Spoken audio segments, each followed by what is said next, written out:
नमस्कार, जय हिंद, जय भारत।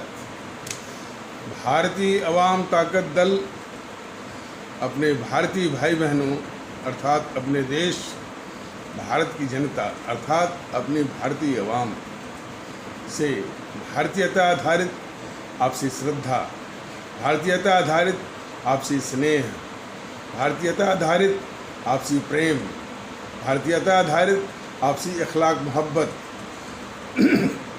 भारतीयता आधारित आपसी सहयोग, भारतीयता आधारित आपसी सम्मान, भारतीयता आधारित आपसी एकता, भारतीयता आधारित आपसी भाईचारा तथा भारतीयता आधारित आपसी सद्भाव को समझने व उसे आत्मसात करके वैसा ही आचरण एवं व्यवहार करने हेतु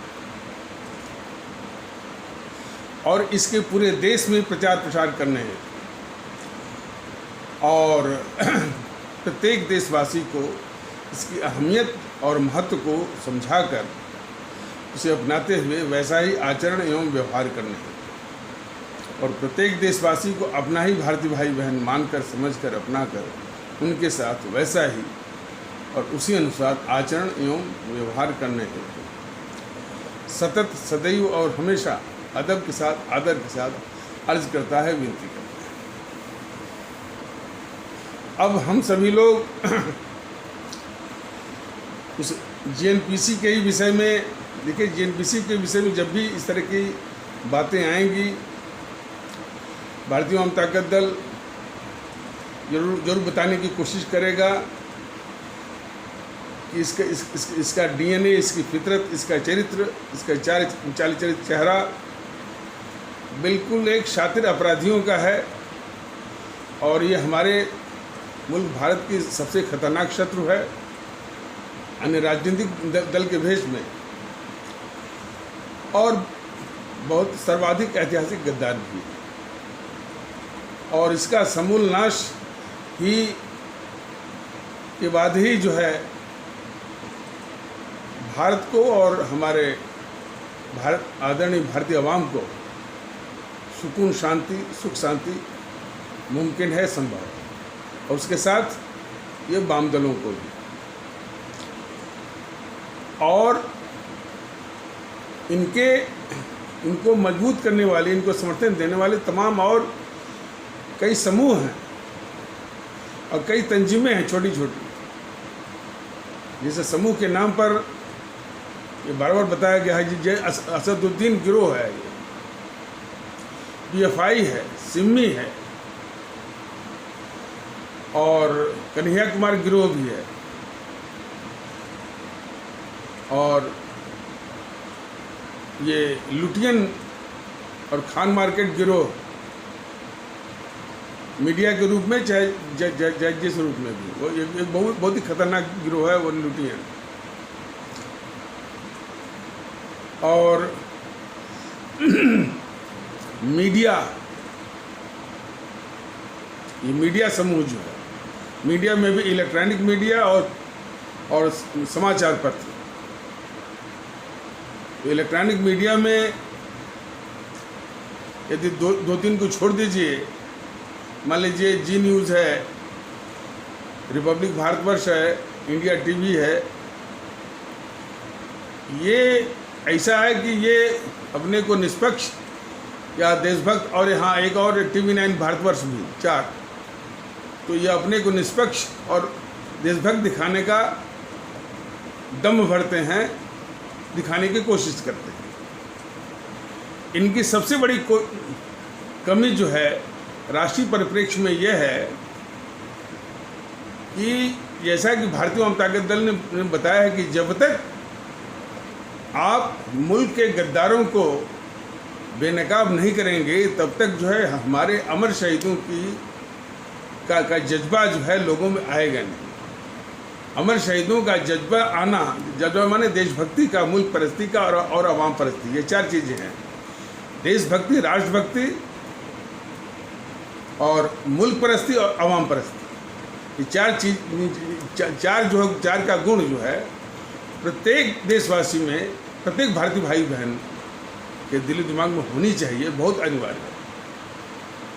तो जब और ये जो कि हमारे उन अमर शहीदों ने, कई बार ये भारतीय जनता दल ने यूट्यूब के माध्यम इनके संदेश से बताया हुआ है कि हमारे राष्ट्रभक्त शिरोमणि नेताजी सुभाष चंद्र बोस, शहीद आजम भगत सिंह, अमर शहीद चंद्रशेखर आज़ाद, अमर शहीद अशफाकुल्ला, अमर शहीद खुदीराम बोस, अमर शहीद श्रीमती रानी लक्ष्मीबाई, अमर शहीद सुब्रमण्यम भारती, अमर शहीद श्रीमती रानी चंद्रमा, अमर शहीद श्रीमती रानी गडलू इत्यादि, जिन्होंने अपने प्राण सहित सर्वस्व इस भारत माता की बलवेदी पर अपने मुल्क की आज़ादी की खातिर न्यौछावर किया,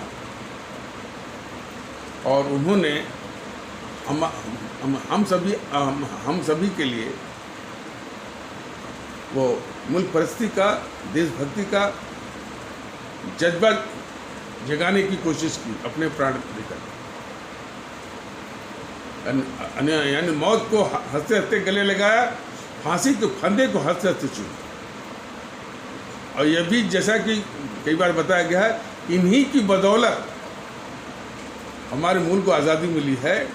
उन कांग्रेसी जो कांग्रेसी थे, वो अंग्रेज़ी सरकार, वो आज़ादी की लड़ाई नहीं लड़ रहे थे, वो अंग्रेज़ी सरकार के मुखबिर, दलाल और चाटुकार थे। ये कई प्रकरणों के द्वारा, कई उदाहरणों के द्वारा ये भारतीय जनता दल यूट्यूब के माध्यम से बताया हुआ है, और विस्तार से जब भी आप लोगों के बीच में आएगा विस्तार से बताएगा और बताता रहेगा। तो आज़ादी की लड़ाई यानी उन सबों ने न लड़ी है और न आज़ादी हासिल की है। हाँ, सत्ता हथियाने का इसकी साजिश जरूर की है, वो भी देश को बांट कर।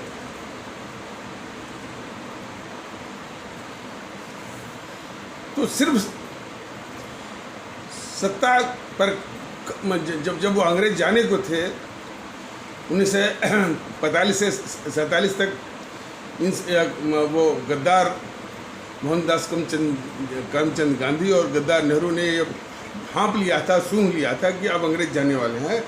तभी से सत्ता हथियाने की बड़ी खतरनाक और भारत विरोधी साजिश की, देश को बांटा और 25 से 30 लाख लोग हलाक हो गए, अपनी जानें गंवाई, और 3 करोड़ से लोगों के घर उजड़े। ये सब बात जो है गद्दार मोहनदास करमचंद गांधी और गद्दार नेहरू जानते थे कि देश बटेगा तो ये हो के रहेगा। तब भी चूंकि सत्ता हथियाने की हवस में इतने अंधे थे, अंधे क्या, जो देश विरोधी है, जो देश का गद्दार है, तो उसको देश की और देशवासियों की चिंता क्यों होगी भाई?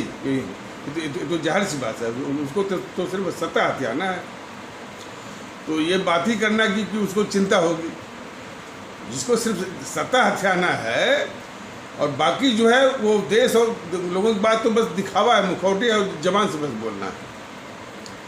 तो ये बहुत ही खतरनाक किस्म के देश के शत्रु और गद्दार हैं सब जीएनपीसी वाले।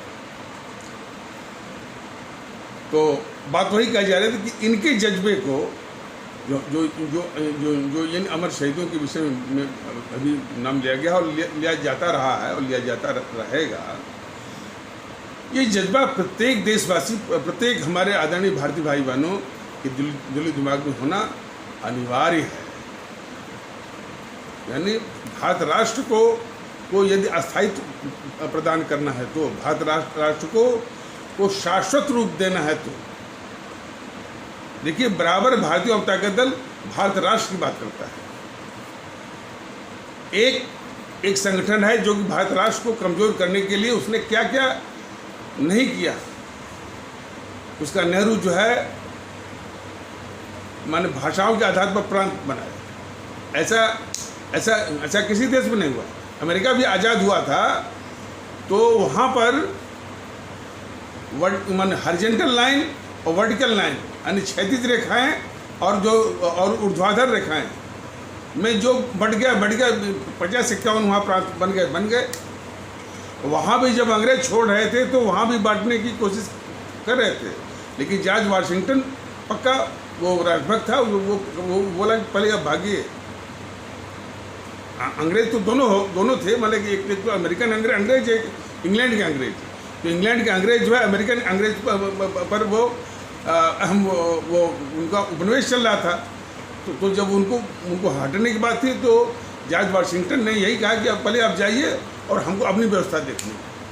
और शायद सुभाष चंद्र बोस भी रहते तो इससे भी ज़्यादा देशभक्ति के जज्बे से इन अंग्रेज़ों को या लॉर्ड माउंटबेटन को ठिकाने लगते और अपने देश को देशभक्ति के रास्ते पर ले चलते। लेकिन इन दोनों गद्दारों ने इनको हमारे राजभक्त श्रोमणी नेताजी सुभाष चंद्र बोस को कैसे माने उनको रास्ते से हटाया, मरवा दिया और इसके बाद सत्ता हथियाने का तांडव किया। यह देश को जानना बहुत ज़रूरी है। और इसी तथ्य को दबाने के लिए तमाम झूठ इतिहास में लिखवाना और इसके बाद वो तमाम जो है वो राष्ट्रपिता और फलाने ठिकाने हर जगह उसका चश्मा, और ये मोदी हर जगह उसका चश्मा और उसका गाना, ये सब बिल्कुल देख करके किसी भी राष्ट्रभक्त को बहुत दुख होता है। ये जितना जल्दी ये कलंक हट जाए अपने देश से और सुभाष चंद्र बोस का जज्बा इस देश में आए, वो बहुत जरूरी है। कुछ लोग कहते हैं कि राष्ट्रपिता को गद्दार कहते, बिल्कुल गद्दार कहा जाएगा, गद्दारों का गद्दार कहा जाएगा। उसने सुभाष चंद्र बोस को रास्ते से हटाने के लिए नेहरू के साथ मिलकर के क्या क्या गद्दारियाँ की हैं, पहले ये देश जान जाए और देश ही फैसला करेगा। हमारे देश के लोग फैसला करेंगे, हमारे आदरणीय भारतीय भाई बहन, हमारे आदरणीय भारतीय आवाम फैसला करेगी गद्दार कौन है।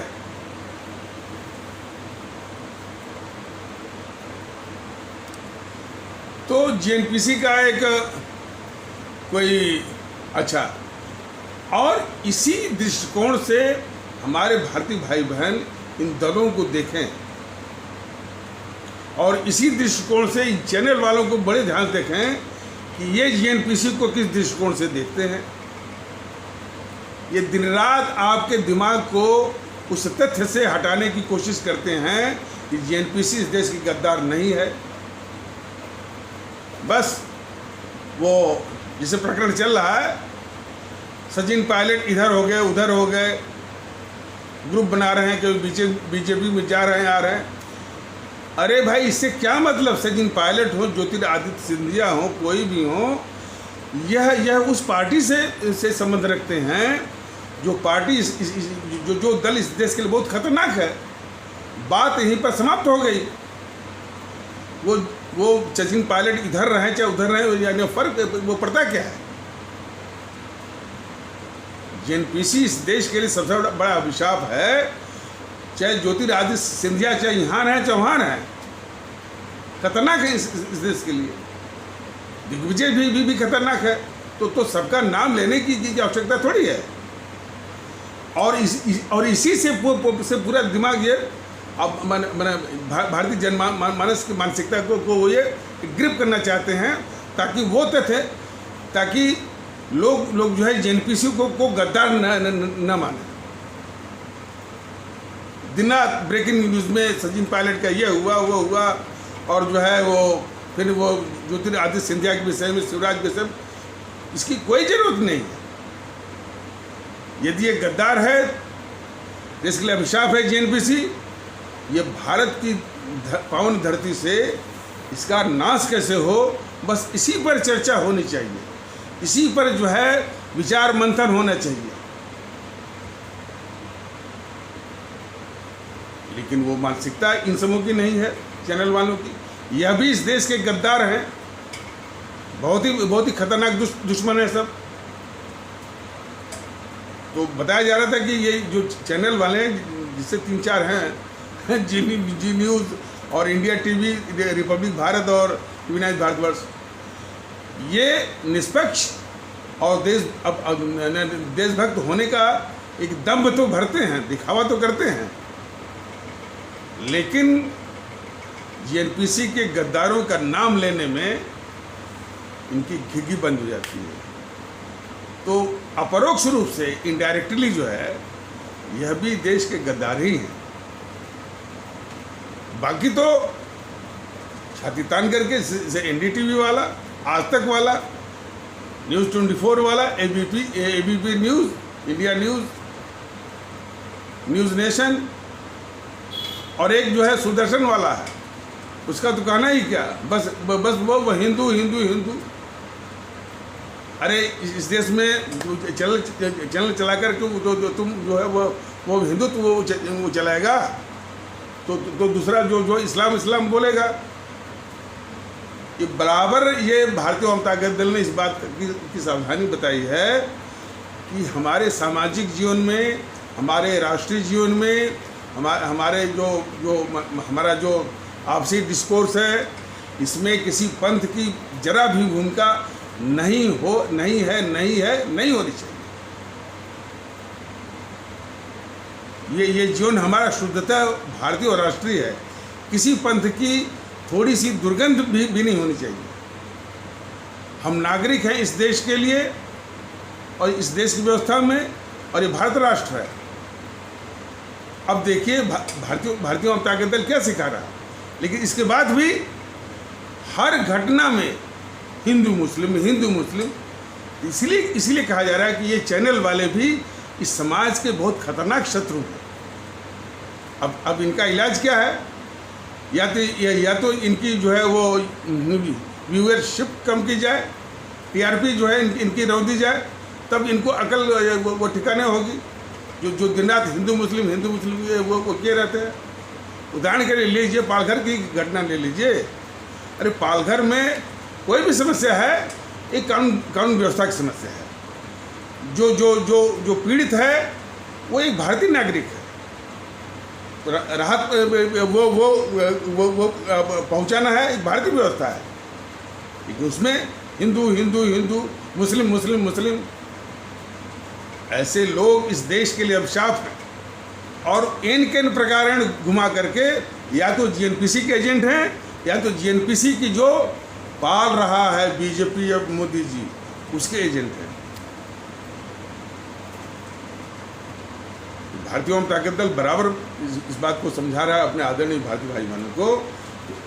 एक और तो जीएनपीसी और वाम दल इस देश के लिए बहुत ही खतरनाक और गद्दार भी हैं, और उनके साथ और भी तंजीमें हैं जिनका नाम अभी बताया गया और फिर अभी बताया जाएगा। उनको पालने वाले वोट के लिए कि इन्हीं को दिखाकर इनको वोट मिलेगा बीजेपी और मोदी जी को, यह भी इस मुल्क के लिए बहुत खतरनाक है। यही चीज़, यही मोटी सी चीज़ और यह छोटी सी चीज़ जो है हमारे प्रत्येक आदरणीय भारतीय भाई बहन बहुत ध्यान से समझें और अपने दिल में बिठाएं। कुछ लोग कह सकते हैं कि साहब अंतर्राष्ट्रीय व्यवस्था, वर्ल्ड ऑर्डर और विदेश नीति, कूटनीति, अमेरिका की नीति, चीन की नीति, फलाने नीति, ढेकाने नीति। अरे हमारे देश में, हमारे देश के लोग में देशभक्ति होगी, हर चुनौती का बहुत ही बहादुरी से उसे मुकाबला कर लेंगे। हर समस्या की जड़ में है हमारी देशभक्ति का अभाव।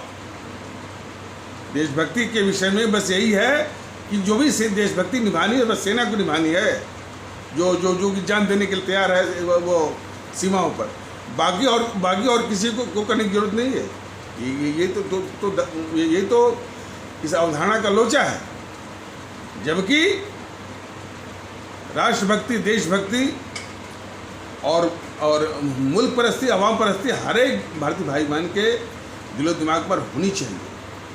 और किस टाइप की कि मुल्क ही हमारा असली वजूद है, मुल्क ही हमारा सबसे बड़ा ईमान और धर्म है, और इससे बड़ा कुछ भी नहीं है। हमारा ईश्वर भी नहीं है, हमारा खुदा भी नहीं है, हमारा वाहे गुरु भी नहीं है, हमारा गॉड भी नहीं है। हमारा गीता रामायण भी नहीं है, कुरान भी नहीं है, गुरु ग्रंथ साहिब भी नहीं है, बाइबल भी नहीं। भारत राष्ट्र से के बराबर है, उससे बड़ा कुछ भी नहीं है। मुल्क हमारे लिए सर्वोच्च है, ये भावना हर एक में, और उसको आने के लिए बताया गया था व्यक्तिगत स्वार्थ को परित्याग करना।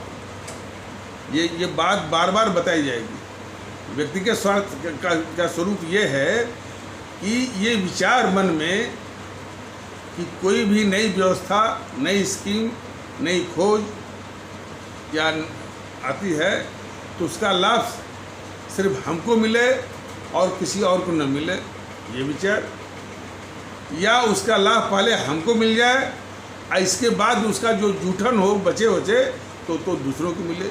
ये दोनों विचार खतरनाक हैं। इन दोनों विचार को का परित्याग करना होगा। हर एक आदरणीय भारतीय भाई बहन को इस खतरनाक विचार का परित्याग करना होगा, बल्कि ये विचार पालना होगा कि पहले लोगों की भलाई हो। क्यों? कि लोगों की भलाई में अपनी भलाई है, समाज की भलाई में अपनी भलाई है और देश की भलाई में अपनी भलाई है, मुल्क की भलाई में। इस विचार को पैदा करना होगा, पनपाना होगा, आगे बढ़ाना होगा, इसका प्रचार करना होगा और उसी अनुसार आचरण एवं व्यवहार में भी उसको लाना होगा, संस्कार में लाना होगा। तभी माने राष्ट्रभक्ति, देशभक्ति, मुल्क परस्ती, आवाम परस्ती का जज्बा तभी आ सकता है। ये उसकी पूर्व शर्त है कि हमें व्यक्तिगत स्वार्थ बिल्कुल शून्य हो, तभी आ सकता। और यदि हर एक हमारे भारतीय भाई बहन में राष्ट्रभक्ति, देशभक्ति, मुल्क परस्ती, आवाम परस्ती है तो हर चीज प्रगति, आर्थिक गतिविधि, आर्थिक शक्ति चीन से कई गुना बहुत तेजी से, और पूरी व्यवस्था गरीब के लिए भी,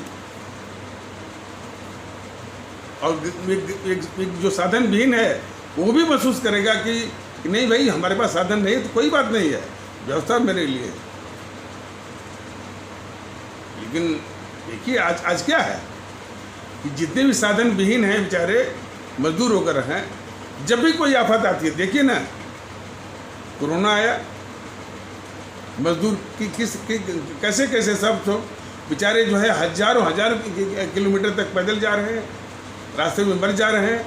हमारी बेटियां, हमारी बहुएं वो प्रसव की पीड़ा से मर जा रही हैं। तो ये व्यवस्था है, और ये व्यवस्था नहीं होती यदि हर एक में मुल्क परस्ती, आवाम परस्ती होती, और ऐसे लोग ही जो चुन के जाते, व्यवस्था में जाते, जो कि इस तरह से व्यवस्था करते हैं कि ये सेवा व्यवस्था वो सबके लिए बराबर।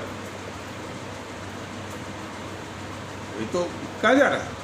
अब अभी देखिए ये बाढ़ आ गई बिहार में, बाढ़ हर साल आती है, सूखा भी कहीं कहीं आता है। पीने की पानी जब भी गर्मी आती है पूरे देश में पीने का पानी नहीं। यदि देशभक्ति होती, और मैंने एक करके हर एक समस्या इस यूट्यूब में बताना संभव नहीं है, नमूने के तौर पर बताया जा रहा है। 1947 से ही शुरू हुआ कि नदियों को जोड़ना। देश को तो लूट लिया, नदियों के जोड़ने में जितना पैसा खर्च होता है उसका कई गुना लूट करके विदेशी बैंकों में जमा कर दिया, लेकिन नदियों को जोड़ने वाला वो काम नहीं किया। लेकिन वाकई में यदि नदियों को जोड़ दिया गया होता तो हर साल बाढ़ से जो तबाही होती है, वही पानी जो जहाँ पर पानी की ज़रूरत है उस पानी को डाइवर्ट कर दिया गया होता तो इधर बाढ़ की समस्या का भी निवारण, और उधर जो है जो हमारी ज़मीन को पानी चाहिए, जो पानी नहीं मिल रहा है उसको पानी मिल जाता, पीने की पानी की समस्या का भी वो निवारण।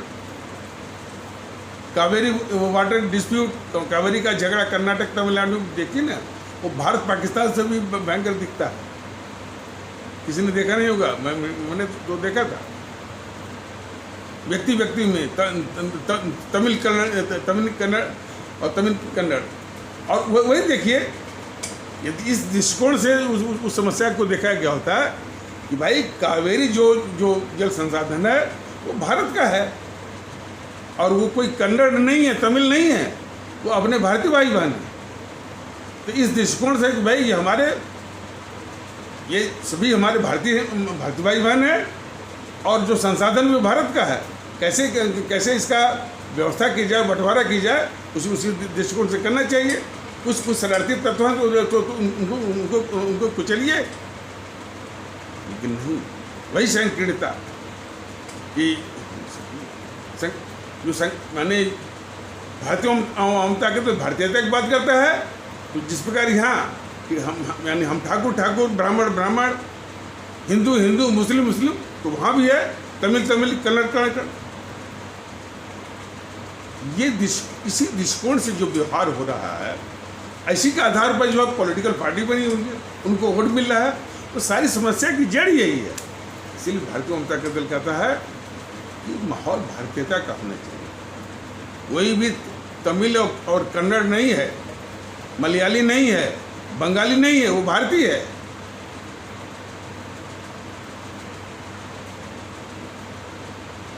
तो बात यहाँ उठी थी कि नदियों को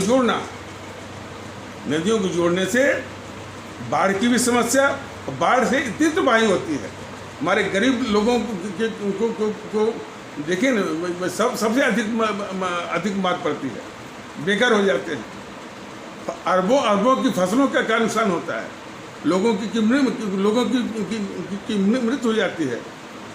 बाढ़ में खास करके जो बिहार में कोसी और नेपाल, तो इसमें वो दुश्मनी पे आ गया तो और पानी वो छोड़ दिया होगा। कोसी है, गंडक है, तमाम इन नदियों की बाढ़ पड़ती है। तो अब तक कोई बांध नहीं बना, देखिए न नदियों को जोड़ने का कोई काम हुआ, लूट खसोट जारी है।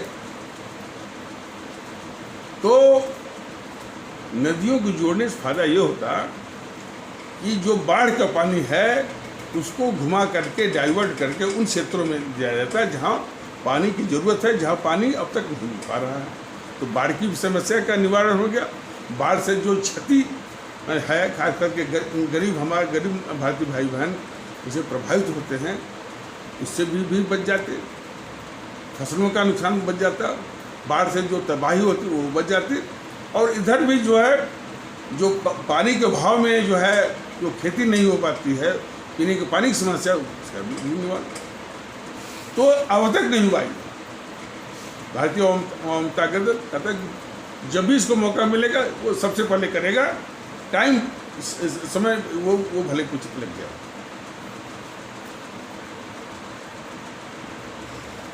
तो इसीलिए इस दृष्टिकोण की, इस विचार की बहुत आवश्यकता है कि पूरे माहौल को हम भारतीय बनाएं और हर एक देशवासी को भारतीय समझें। सारी समस्या इसी से है, काफ़ी समस्या काफ़ी समस्या इसी से है कि हर घटना को हम जिस प्रकार की ये देश के दुश्मन और ये गद्दार चैनल हिंदू हर समस्या को हिंदू मुस्लिम की निगाह से देखते हैं, उसी पर जो है वो परिचर्चा करते हैं। उसमें भाग लेने वाले भी वही आते हैं। कोई पंडित जी बैठ जाएंगे, कोई मुल्ला जी बैठ जाएंगे, और कोई बीजेपी वाला बैठ जाएगा, तो कोई वो कम्युनिस्ट वाला बैठ जाएगा। तो ये उसी गंदगी के कीड़े हैं सब, जो जातिवाद, संप्रदायवाद, भाषावाद, प्रांतवाद का जो गंदा नाला है, उसी के कीड़े हैं, उसी की राजनीति करते हैं। उसी की राजनीति जेएनपीसी करती है, उसी की राजनीति बीजेपी भी करती है। हिंदुत्व की फलाने के डिगा वो पालघर पर तो बहुत चिल्लाएगी, लेकिन राहुल जो गद्दारी कर रहा है इस पर नहीं। राहुल पर बस एक ही चीज़ है, राहुल पर बीजेपी की ओर से एक ही तरह का कमेंट आता है और अपने यूट्यूबर के द्वारा भी कमेंट करवाती है कि राहुल जो है वो ना समझ है, उसको बोलने की तमीज़ नहीं है, अकल का कच्चा है, 50 वर्ष का हो भी गया लेकिन वो अकल का कच्चा है, उसको बोलने के शऊर तमीज़ मैनर नहीं है, बुद्धि नहीं। लेकिन ये इस तरह का हवा खड़ा करके, इस तरह का एक माहौल खड़ा करके बीजेपी इस देश के साथ बहुत बड़ा राष्ट्रघात कर रही है, देशद्रोह कर रही है, गद्दारी कर रही है। राहुल इस देश के लिए बहुत खतरनाक शत्रु है, वो गद्दार है। उसकी गद्दारी को छिपाने के लिए बीजेपी की ये साजिश है कि उसको पप्पू समझो, उसको नासमझ समझो, उसको बेअकल का समझो, अकल का कच्चा समझो, बस यही। तो इसी प्रकार जो है बीजेपी की भी देश के खिलाफ तमाम गद्दारियां हैं, जीएनपीसी के गद्दारियों को छिपाने की। तो जैसा कि बताया गया है कि देश को सुकून तब आएगा जबकि इस जीएनपीसी, वाम दल और इनके साथ चिपकने वाले, इनको समर्थन देने वाले और भी तंजीम समूह है, जैसे कि असदुद्दीन गिरोह, पीएफआई, सिमी, कन्याकुमार गिरोह, लुटियन गिरोह और मीडिया में वो इलेक्ट्रॉनिक मीडिया में चैनल, ये जो 4 की बात बताई गई है, ये बड़े शातिराना ढंग से अपने को 4 कौन, TV9 भारतवर्ष, जी न्यूज़, इंडिया टीवी और रिपब्लिक भारत, ये अपने को देशभक्त रिस्पेक्ट दिखाने की कोशिश करते हैं, लेकिन जीएनपीसी को गद्दार कहने में ये हमेशा जो है देश के साथ अन्याय करते हैं, बहुत नाइंसाफ़ी करते हैं। तो समझ जाइए कि इनकी भूमिका कितनी जो है इस देश के लिए वो खतरनाक है। और दूसरा, बाकी तो सब वो उसी जीएनपीसी के पक्ष में माहौल बनाते हैं। ये आज तक वाला जो है, आज तक न्यूज़ 24, NDTV और न्यूज़ 18 इंडिया और आपका news nation, ABP news, India news, एक सुदर्शन वाला है, बस हिंदू वो बोलता रहता है, और एक वो शिवसेना का सामना, और इनके साथ जो चिपकने वाले भी हैं और भी जैसे तंजीम के समाजवादी पार्टी, मुलायम अखिलेश के समाजवादी पार्टी और मायावती की बहुजन समाज पार्टी, वो ममता बनर्जी की TMC, शरद पवार की NCP, उद्धव ठाकरे की Shiv Sena, DMK, AIADMK, TDP, Akali. अब देखिए एक रिपोर्ट आई थी कि खालिस्तानी आतंकवादी जो है, अब पंजाब में रेफरेंडम की बात करते हैं, वही रेफरेंडम जो जहर बो के गया था गद्दार नेहरू वो कश्मीर के लिए, प्लेबिसाइट, जनमत संग्रह। तो एक बार जो जहर बोया गद्दार नेहरू, तो वो बाकी तो दुरुपयोग करेंगे ही ना। और उसी नेहरू को की गाथा गाने वाले पड़े हुए हैं। मोदी भी गाते हैं। मोदी भी इस देश के लिए अभिशाप हैं, समझ लीजिए, भेष बदल करके। जो भी जीएनपीसी को परोक्ष अपरोक्ष रूप से पूजता है और उसके साथ चिपकता है, वो भी इस देश के लिए अभिशाप है, जैसे कि मोदी जी।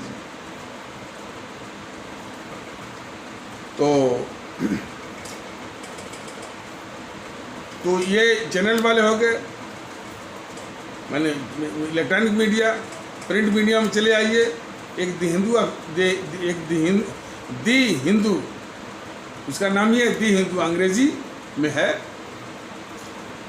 और ये कम्युनिस्टों का पेपर है, वाम दलों का, बहुत ही खतरनाक पेपर है, देश का बहुत बड़ा गद्दार पेपर है। ये सभी मोदी जी के राज में सब चल रहे हैं। और times of India, Indian express, वो हिंदुस्तान टाइम्स, नवभारत टाइम्स, दैनिक भास्कर, सब के सब, और कुछ छोटे किस्म की मीडिया है, द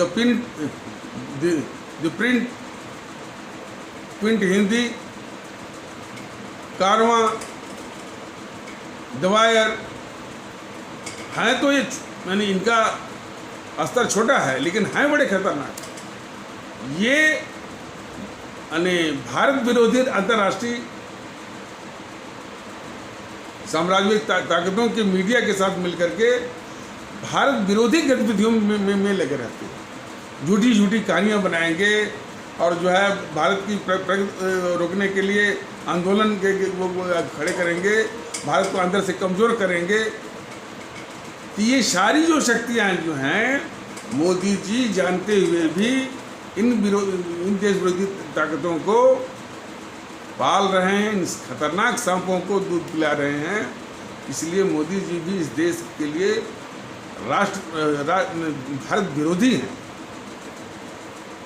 और देश उनको बर्दाश्त नहीं करेगा। भले वो उन्होंने चीन के मामले पर कुछ वो दृढ़ता दिखाई हो, उनकी जो है वो विदेश नीति में लोग कुछ लोग को मैंने जो पाकिस्तान अलग तरफ पड़ गया हो आतंकवाद का, देश में ये आपका इसका सड़कों का, हाईवेज़ का, एक्सप्रेसवेज़ का और जाल बिछा रहे हों और मॉडर्नाइज कर रहे हों, आधुनिकीकरण कर रहे हों, रेलवे स्टेशनों का एयरपोर्ट बना रहे हों और गरीबों को वो कुछ घर दिया हो, उज्ज्वला के द्वारा गैस कनेक्शन दिया हो और आपका ये शौचालय दिया हो, जनधन है। लेकिन सब ये व्यर्थ है इन देश के दुश्मनों को पालने के सामने। सबसे पहले देश सुरक्षित रहेगा, सबके संभव है, और देश की नींव को ही खोदेंगे। देश और भारत राष्ट्र की नींव खोदने वाले ये सब जो है शक्तियाँ हैं, उनको यदि पालेंगे तो ये सारी चीज़ बिल्कुल इनका कोई मतलब नहीं। यही चीज़ जो है मोदी जी को बताया जा रहा है। मोदी जी के उनके जितने सिपह सालार हैं ये समझा सके तो ठीक है, वरना ये हिसाब जो है जब कर लेगी और जनता के सामने ये भारतीय जनता के तक बताएगा। तो ये एपिसोड कुछ लंबा हो गया है, तो इन्हीं शब्दों के साथ इस आवश्यक परिचर्चा को यहीं पर विराम दिया जाता है। तब तक के लिए नमस्कार, जय हिंद, जय भारत।